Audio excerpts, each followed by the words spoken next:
and it's showtime. This is a teaching guide on how to have a fun English musical class. So for the first day of class, this is the detailed part of what you're going to do for the first day of class. So first, introduce to the class what English musical is. So they would know English, they would know musical, but when you combine the two, what is it? You can ask them, what do you think of English musical? What is an English musical for you? And maybe they would say, it's singing, it's dancing, it's acting. And you tell them that everything is combined in English musical. You sing, you dance, you act, and you also say everything in English. So it will be a fun class. So also, inform them of the musical piece that you will be doing. For example, you will be doing The Cat with Boots. So you tell them, hey, we are going to do The Cat with Boots. Any one of you who knows what The Cat with Boots is? Or maybe they would say, oh, it's Puss in Boots, or something like that. So this is a good time for you to interact with the kids if they know it. If they don't, then you just tell them what the musical piece is all about. Next is self-introduction game. So this one, you go right away into games. So because you don't want to have dead air in your class, you want to have a lot of activities, a lot of things going on. So first, you do the self-introduction game. So this is not just, hello, I'm Cherish, hi, nice to meet you. It's not just like that. They will use their bodies to tell about themselves. So first, you will form a circle, and then you have to go clockwise, and they will introduce themselves with their bodies while they're speaking in English. So for example, my name is Cherish. So in Korea, sometimes they say Cherishi. So it's like 3 syllables, right? So I would do 3 movements for my name. So I will say, hello, my name is Cherish. Let's do it again. Cherish. So the kids would have to remember that and introduce me and introduce themselves. So let's see the video for the demonstration of this game. Okay, let's start the self-introduction game. Are you ready? I will start. I am Cherish. You want me to do it again? Cherish. Okay, your turn. She is Cherish. I am Claire. Claire, great job. She is Cherish. She is Claire. Great. I am Sarah. Sarah, okay, Sarah. She is Cherish. She is Claire. Good job. She is Sarah. I am Rosa. Rosa, great job. Okay. And so after the self-introduction game, we go on to the team building game. So these are some examples of the team building games that you can do with your kids. So for the first one, it says Dr. Quack Quack. So Dr. Quack Quack is actually just a quack doctor or a fake doctor. So what you're going to do is you're going to form a circle, and then one person will be the it, and the it would be covering his or her eyes while the whole group is twisting themselves to each other. And the main goal of this game is for the it to make the group into a circle again. Let's look at the demonstration for a better look.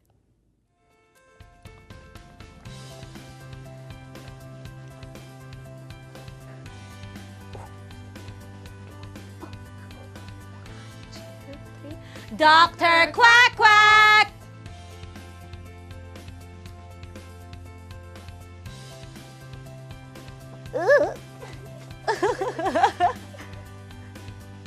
Ooh, ooh, oh. Oh. Okay, great job. Wow. So that was Dr. Quack Quack. Interesting, right? So next one is the useful object.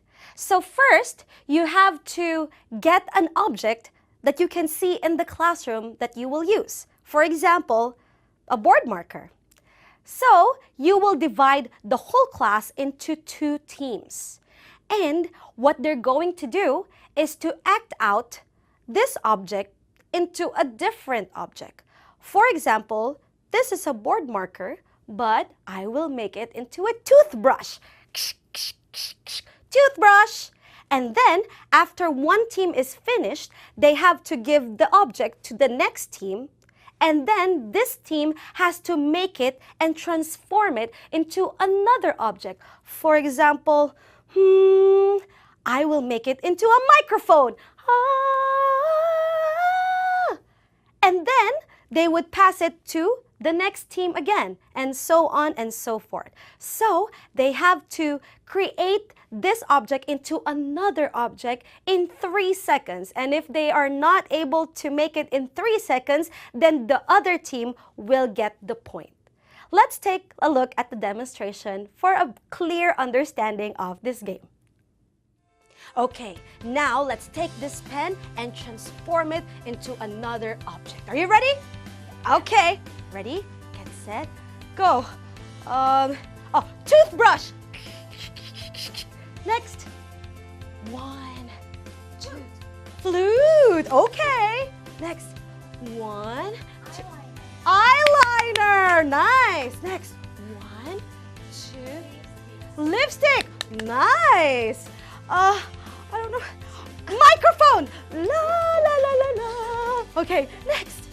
1, 2, 3. Ding! Oh, I'm so sorry. You're the winner! Woo! Good job!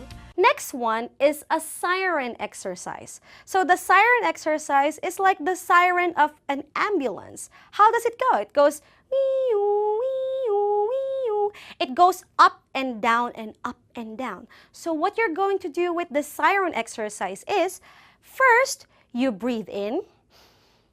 And then next, you have to stick out your tongue like this. You stick it all the way out. And it is very important that you have to maintain the tongue out because you would hurt your throat, you would hurt your voices if you let the tongue go back in. So first, you breathe in, you let it out, you let your tongue out.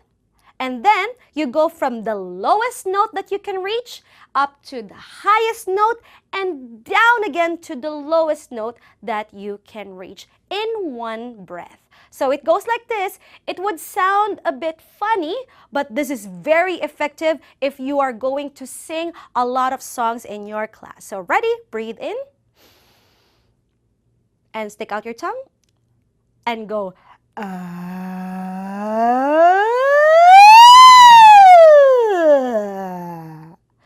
I know, it's a bit funny and the kids would really laugh when we do it. But kids would know that it will really improve their singing voices if they do the siren exercise. Let's do it one more time. Breathe in. Stick out your tongue.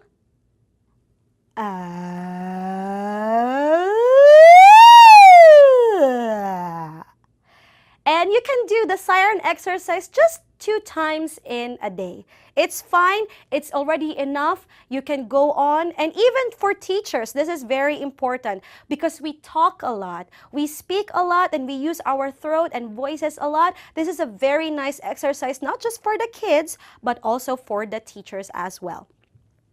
Next one is a glued tongue. So it's like your tongue is glued to the back of your front teeth. So over here. So you have to speak your lines while your tongue is sticking to the back of your front teeth, like this. So you would have to speak your lines. For example, let's go, poor me, my father died. Now I only have a cat. So you would do this with a glued tongue. You put your tongue on the top of on the back of your front teeth, and it goes like this. Poor me, my father died. Now I only have a cat.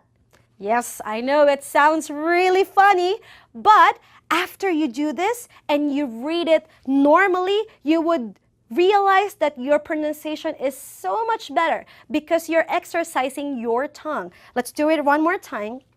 Poor me, my father died. Poor me, my father died. And then you say it normally. Poor me, my father died. You would feel that your tongue is actually moving a lot after you do this exercise. So those are some of the pronunciation exercises that you can do with your kids in your classroom.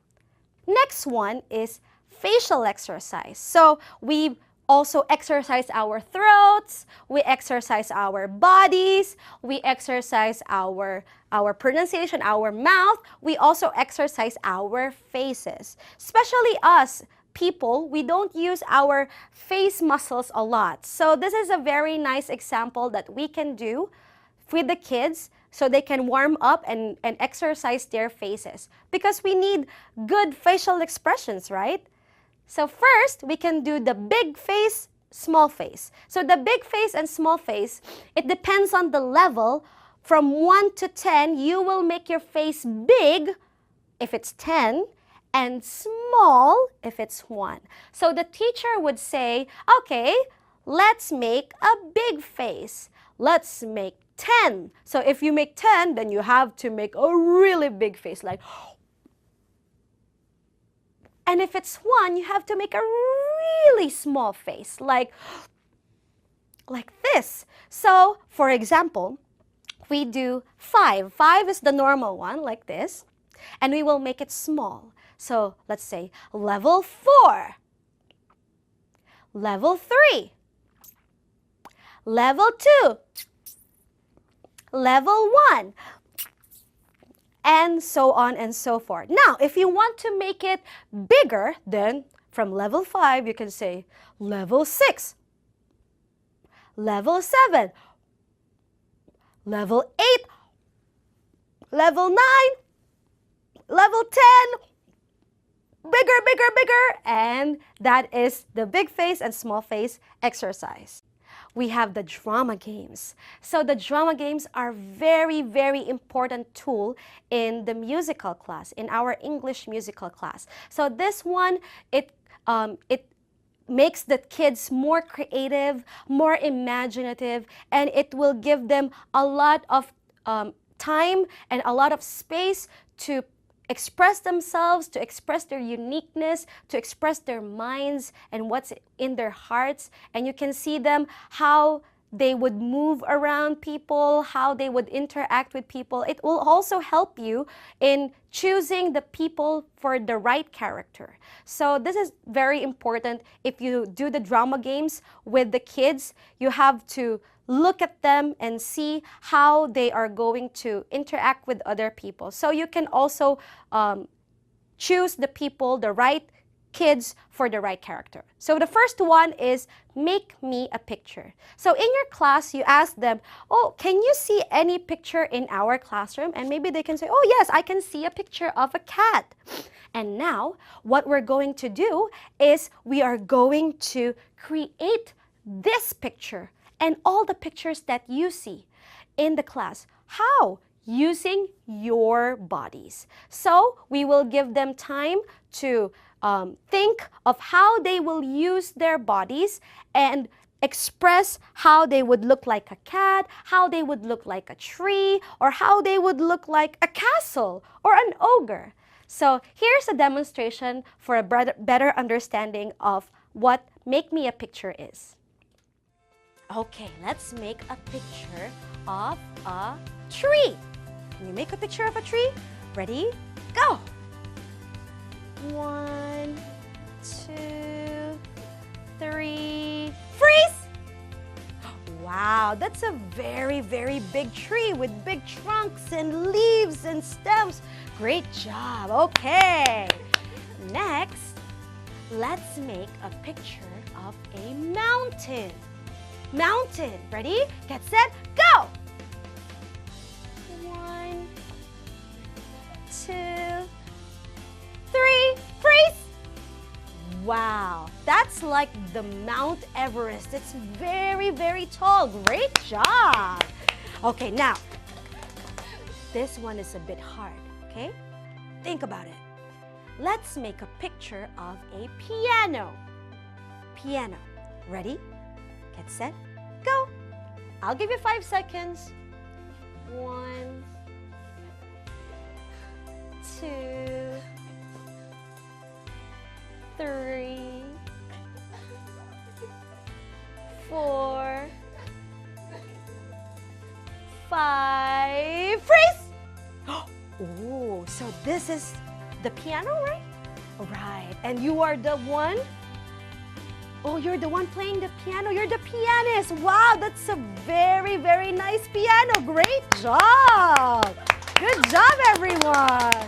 Nice. So next one, we would have the discussion. So at first, ask them about the background or the story of the cat with boots.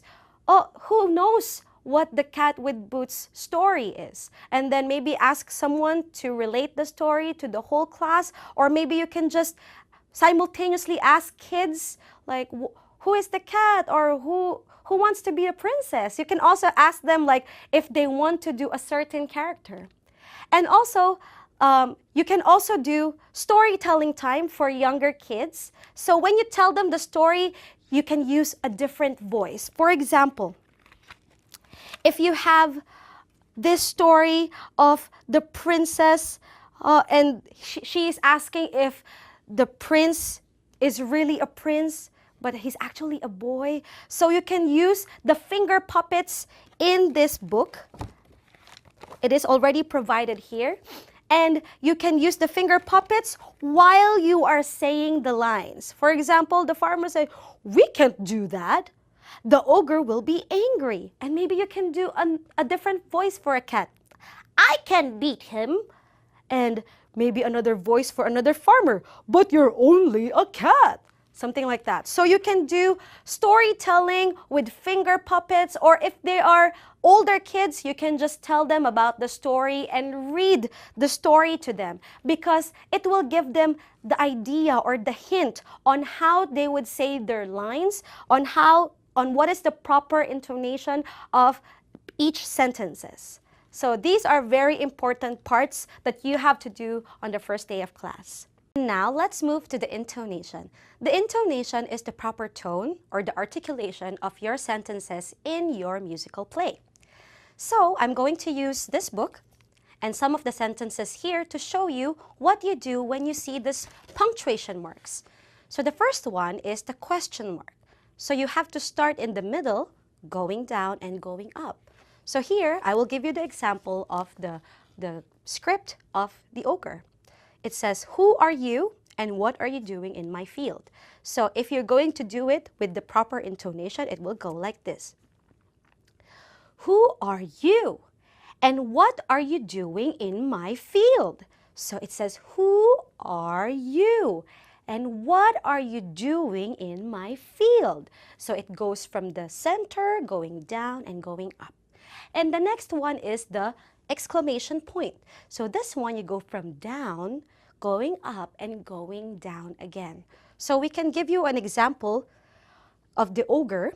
It says, "What? I'm big and strong." So if you're going to apply the tone for the exclamation point, it will go like this. "I'm big and strong. I'm big and strong." Okay, can you see the pattern? Can you see the tone? It goes from down to up and down. Okay, and the next one is the period. In the period, you just go straight. So it goes like this. For example, "The ogre in the cave is stronger than you." The ogre in the cave is stronger than you. It's just the same. It's just the same line. Or you can also say, "I'll handle this. I'll handle this." It will just go straight. It doesn't go up. It doesn't go down. And for the next one is the command. The command, you have to go straight and you go down. So, for example, you say stop.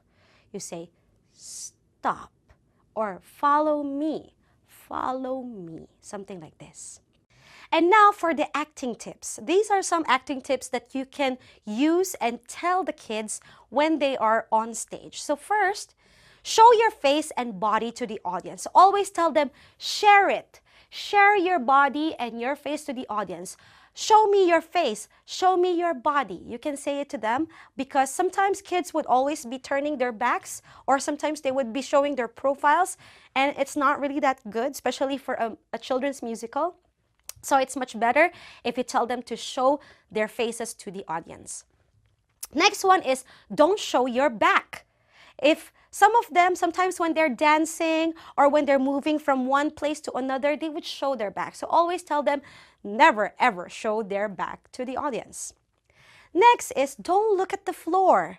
Chin up and be confident. So most of them, whenever they're dancing or singing, sometimes they're always looking like this on the floor. So we always tell them to look at the audience, interact with the audience with their eyes. So look at the audience, chin up and smile. Be confident. Next one is, did you forget your line? Or first you have to smile and, especially when you're dancing and singing. And since this is a children's musical, you smile first, okay? So smile while dancing and while singing, and it will lift up the mood of the musical. Next one is, if they forget their line, tell them that they can ad-lib. For example, they forgot their line that they're going to say, look, the ogre is there. They can say something else like, look, I can see something. Oh, it's an ogre, something like that. So they can put some ad-lib. They can say something that is very near to what they're supposed to say in their lines. Next one is to be mindful of others. So do I cover someone? Am I covering someone? Am I being covered by someone? They have to know their position on stage so that they would not bump on another person or they will not overshadow or they will not cover someone else. Also, can the audience see me? In my position right now, can everyone see me from this position? So if they cannot, tell them to move somewhere where it is open and no one is covering them. Also, say your lines louder. Sometimes you won't have the microphones on stage and it will be hard for the audience to hear the kids, especially if they're sitting at the back. So always remind them to say their lines and make their voices louder when they were saying their lines on the stage.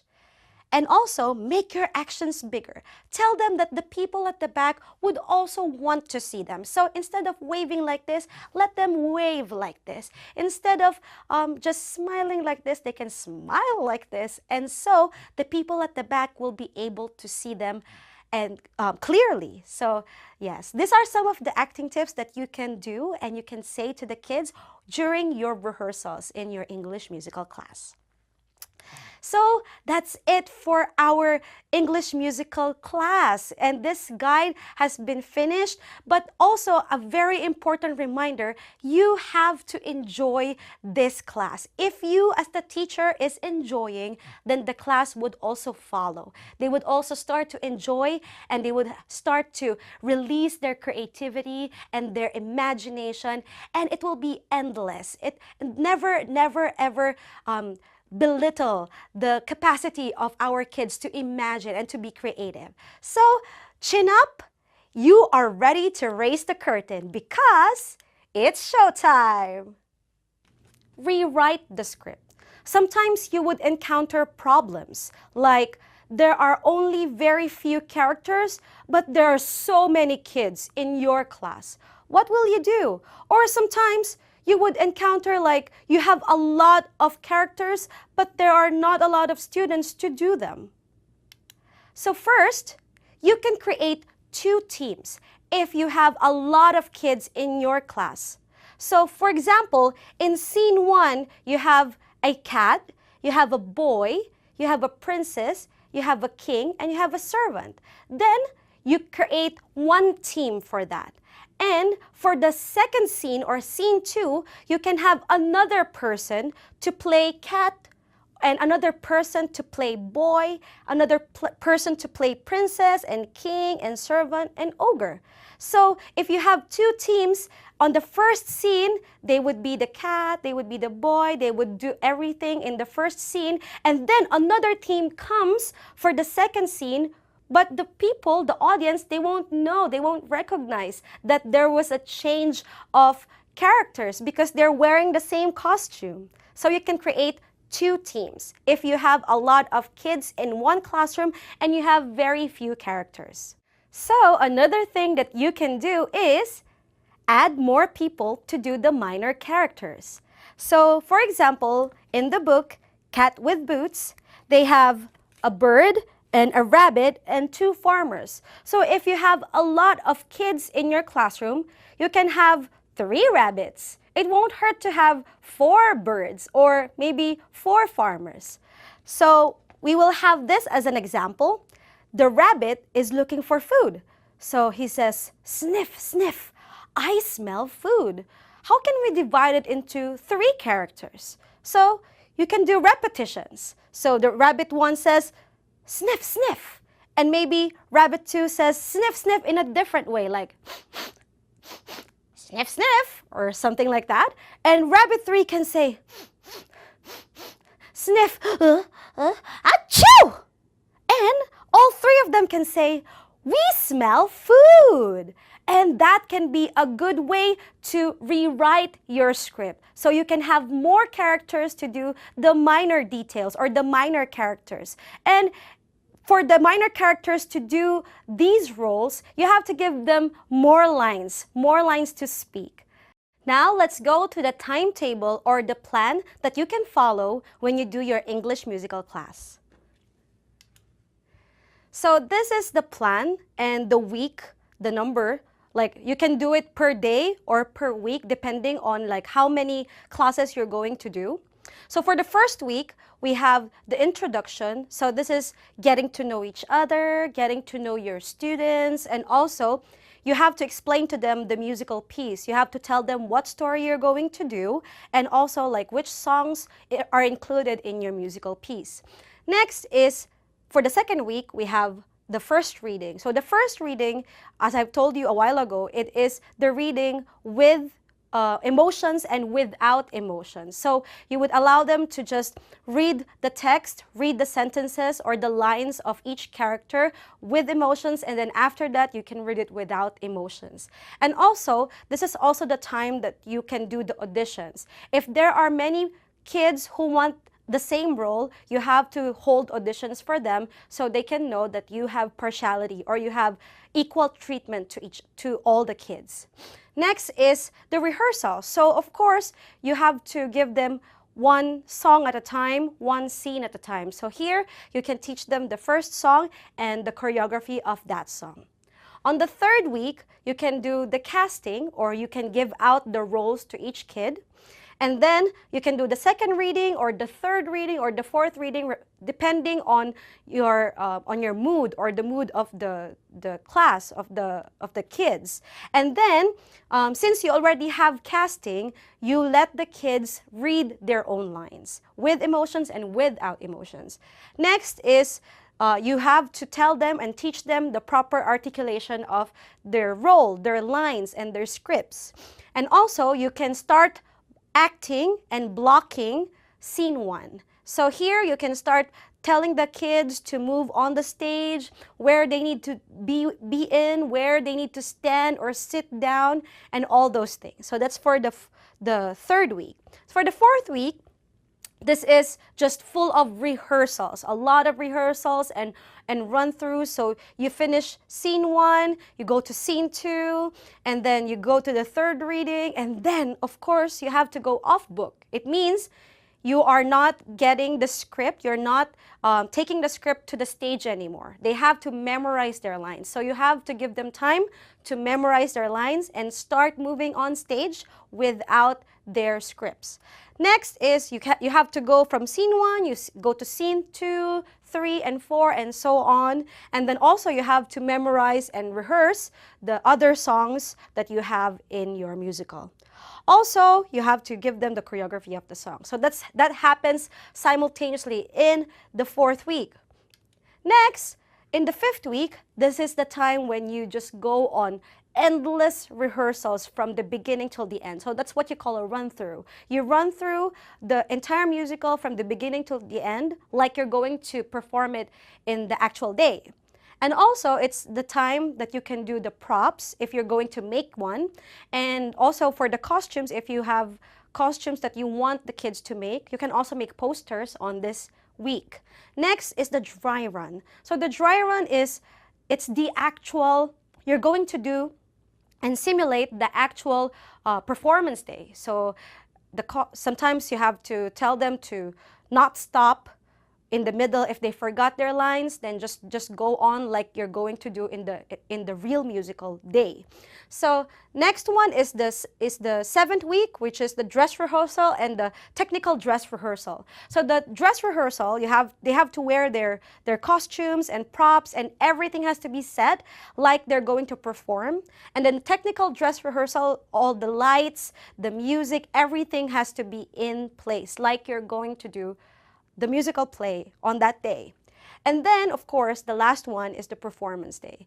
So you have to take note of some things. First is, after the first class, and you have to start your classes with warm-up exercises right away, okay? You don't have to do introductions anymore. You're finished with that. You're finished with getting to know each other. So now's the time to repeatedly warm up the voices, the body, their faces, and the pronunciation and all that. And then also, don't be afraid to fall on the routine. Even if you're doing the same thing over and over again, the kids need it. You need it too as the teacher. And also, sometimes the kids would request for you to do the same game over and over again. And then it's fine. As long as the kids are having fun, it's okay. Don't be afraid to fall on the routine. And also, if you have nothing to do in your class, if you've used up all the drama games and all the English games, even in this book, you have a board game that you can use to entertain your kids. And like this, they have prepared something that, like an activity that you can do for the kids with you, and they can also do some acting using this board game. So you can do a lot of exciting activities, not just drama games, not just English games, but you can do a lot of things to match your class, to match the activities that you can do in your class. So that's all for the planning and for the timetable. Let's move on. And now, let me give you some useful tips for your English musical class and for the musical performance day.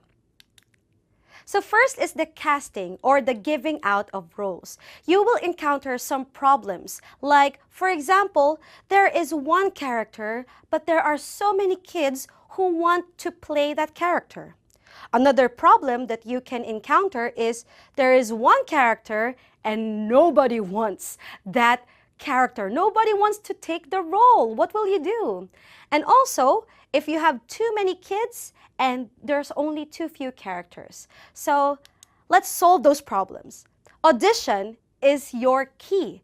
So first, why do we need auditions? First, auditions is to show your partiality and to show the kids that I treat you equally and I don't have favoritism with just one person. And also, using auditions it's better for you and for the kids to see who really fits in that role. So for example, if you have one character, let's say cat, like we have the cat and there are 3 kids who want to play the cat, then you can tell them, okay, then we will do auditions. We will have to sing and dance and act all at the same time, and then everyone will watch you, like how you do it, and everyone will vote for you if you are the best person who will fit the cat's character. So you can do like that when you have one character with too many interested kids. For the second one, if there's nobody interested for the character, then you can tell them that this character is, like it has a lot of fun, like they can do a lot of things on stage. You can encourage them to do a lot of things with that character. And then you can encourage the kids to just come and try it first, and then, like maybe they would change their mind. And also for too many kids with few characters, you have to just cut it or make 2 teams, or at the same time, you can just provide or rewrite your script, okay? So next one. So what about if there are very shy or unmotivated kids? What will you do? So first, you encourage them. Hey, you're doing a great job. You know, the way you stand on stage, you have a lot of confidence in you. I can see a lot of confidence. Every minor detail that they do, you try to pick it, like you try to pick it out, and then you tell it in front of the class. So praising kids in front of the class is also very beneficial for them, because when you praise them in front of their colleagues, in front of the other students, they would feel more confident that, oh, I can really do this. Next one is, don't say good or bad or like or dislike.